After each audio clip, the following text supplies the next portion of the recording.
మనలాంటి middle class families వాళ్ళకి చాలామందికి ఏదో సాధించాలి, ఏదో చెయ్యాలి, ముందుకు వెళ్ళాలనే ఆశ చాలా ఉంటుంది. కానీ ఆర్థిక పరిస్థితులు మనల్ని ఆపేయచ్చు, మన చుట్టుపక్కల ఉన్న పరిస్థితులు ఆపేయచ్చు. ఎన్నో సిచ్యువేషన్స్ ఫేస్ చేశాక కూడా ఇంకా ముందుకెళ్ళాలి అని తట్టుకొని నిలబడి ముందుకు వెళ్ళేవాడు ఖచ్చితంగా ఏదో రోజు సక్సెస్ అయితే సాధిస్తాడు.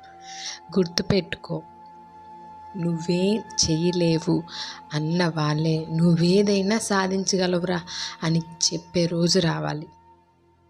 నీకేమవుతుందిలే, నువ్వేం చేయగలవులే, చాలే అన్న వాళ్ళే వీడికేంట్రా, వీడేదైనా చేయగలడు, సాధించాడురా అనే రోజు తీసుకురావాలి. మనల్ని కింద పడేసే వాళ్ళు పడేయడానికి ట్రై చేస్తూనే ఉంటారు. అయినా కూడా ముందుకు ఎలా వెళ్ళామనేదే కదా నీ